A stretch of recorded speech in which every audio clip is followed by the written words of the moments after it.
Here now is the top Republican on that COVID subcommittee, House Minority Whip Steve Scalise. Congressman, this level of coordination between the Democrats and teachers' unions who have them in their back pocket, this is not science. This is politics.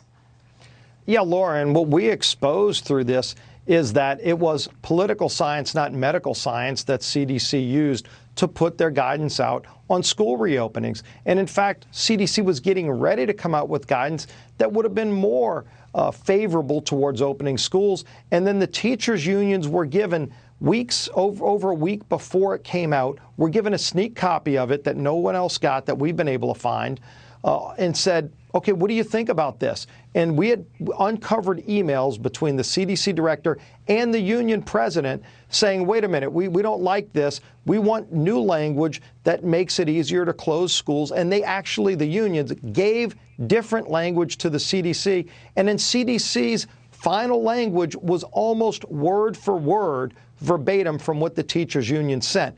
I don't know of any other group, surely no parents groups, that got this kind of VIP access. And in fact, I asked the CDC director today in the hearing to give me a list of anybody else that they gave this kind of access to change the documents. We have one of your exchanges. This is when you asked Walensky about the CDC's just plain involvement with the unions. Watch.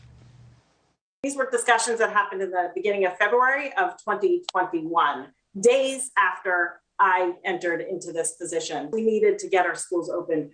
We, in that context, engaged, as we often do, with organizations and groups that are impacted by our guidance and our recommendations at the agency.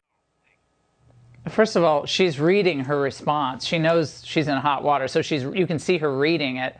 And second of all, I mean, the teachers' unions, we know from the Chicago experience, Congressman, they never want to go back. If they could stay remote forever, the unions would be happy to stay. And just like your colleagues never want to come back to do actual voting in person. So why would we ever ask for their guidance since they don't want to come back to work?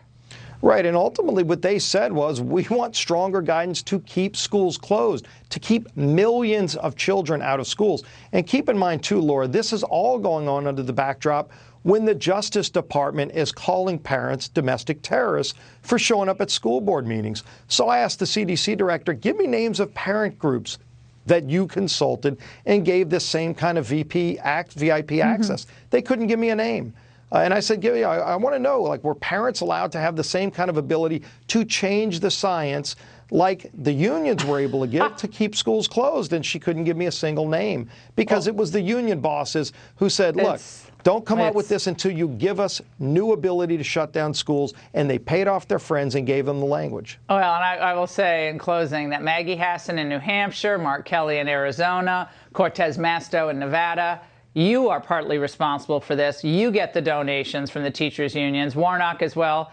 Voters have to take note of this. Your kids were locked out of these schools for no reason. Congressman, and it was all about keeping kids out of schools, Laura. So we're going to keep hammering this. Thank you for doing this. All right.